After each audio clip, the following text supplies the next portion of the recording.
Hello friends, রোজ ব্লগে আপনাদের স্বাগতম।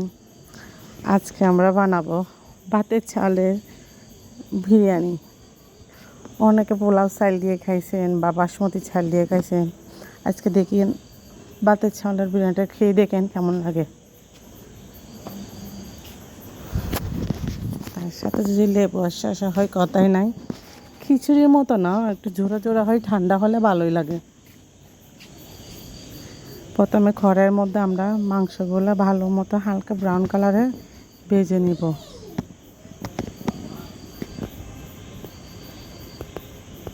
এই যে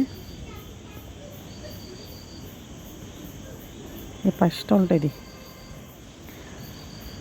আমি একটু ডাক্তারের কাছে যাবো, যার কারণে একটু তাড়াহুড়া করতেছি সব কিছু।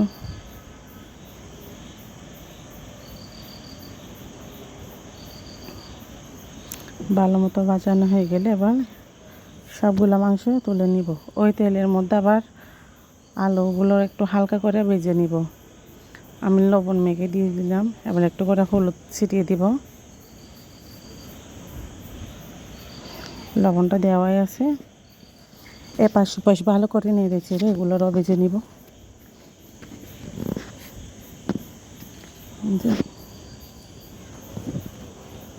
ভাজা শেষ, এখন তুলে নিলাম। ও তেলের মধ্যে একটু সামান্য পরিমাণ ঘি দিয়ে 2 চামচ ঘি দিছি।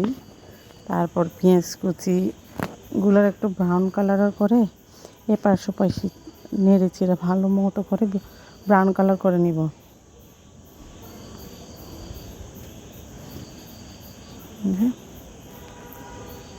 আদা বাটা, জিরা বাটা এবং রসুন বাটা এগুলো দিয়ে একটু ভালো মতো এবার ওপাশ করে নেড়ে চেড়ে নিলাম।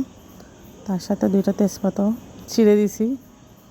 এরকম দেব গরম মিষ্টি জিরা, গরম মশলা গোটা, ওগুলো ছিল পাউডার, জয়ত্রী সব আবার দিয়ে দিয়েছিলাম। গরম মশলা পাউডার দিলে একটা বিরিয়ানির ফ্লেভার আসে। তার মধ্যে 1 চামচ লাল মরিচের গুঁড়ো আর 1/2 চামচ হলুদের গুঁড়ো দিয়ে আবার তেলের মধ্যে একটু ভাজা করে নিব। যত কষানো যায় যে কোনো তরকারির ক্ষেত্রে বা ইয়ার ক্ষেত্রে ভালোই লাগে। এর মধ্যে দিয়ে দিবে ছোটো ছোটো পিস করে টমেটো কুচি। টমেটো না থাকলে অনেকে সস ব্যবহার করতে পারেন। সবচেয়ে বিরিয়ানির ক্ষেত্রে হয় কি সসটা ব্যবহার করলে ভালো। আমি টমেটো ইউজ করলাম। টমেটোটা প্রায় গলা আসছে, একটু ভালো ওই যে তেলটা এখন মাংসের আলুগুলো মিক্স করে নিব। আবার একটু ভালো মতো নেড়ে চেড়ে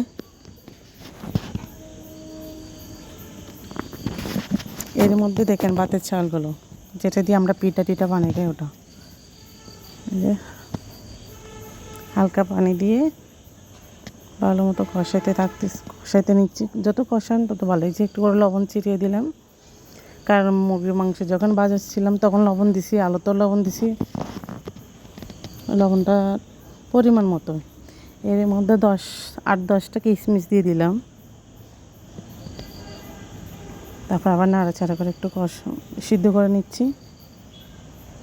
যে সিদ্ধ হওয়া শেষ, এখন এই পাত্রটা রেখে একটা কড়াই বসাই। 2 থেকে 3 চামচ মতো ঘি দিয়ে আর একটু সামান্য পরিমাণ তেল দিছি।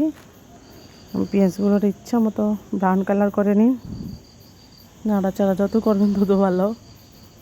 এর মধ্যে ওই যে চাল ধোয়া ভালো মতো পানি ঝরে চালগুলো ঢেলে দিলাম। আর পোলাওর ক্ষেত্রে আর বিরিয়ানির ক্ষেত্রে চাউলের যত তেলের মধ্যে ভাজবেন তত ভালো, কারণ ভাতেরটা ঝরঝরে হয়। তো ভালো মতো ভেজে নিব।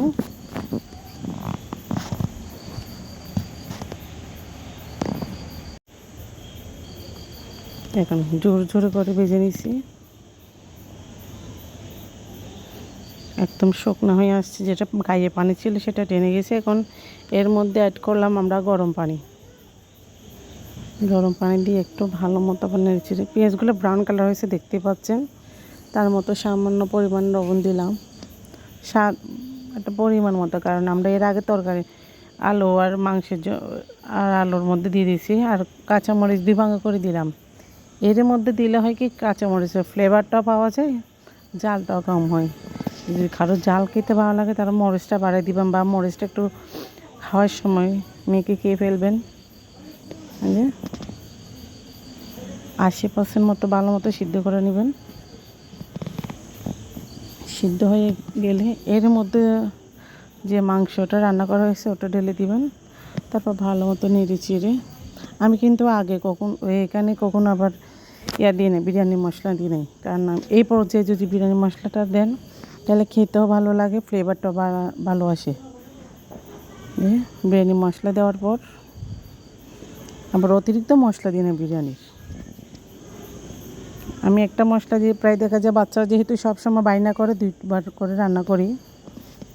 যে লো আঁচে দিয়ে রান্না করবেন যাতে ভালো হয় এটা খেতেও। যে প্রায় হয়ে আসছে, আপনারা বাসায় একবার হলেও ট্রাই করবেন, কেমন হয়েছে অবশ্যই বলবেন। এর মধ্যে একটু করে 1 চামচ পরিমাণ ঘি দিয়ে দিবেন, ঘ্রাণটা খুব ভালো লাগে খেতে। আর কেমন হয়েছে অবশ্যই জানাবেন। ধন্যবাদ সবাইকে।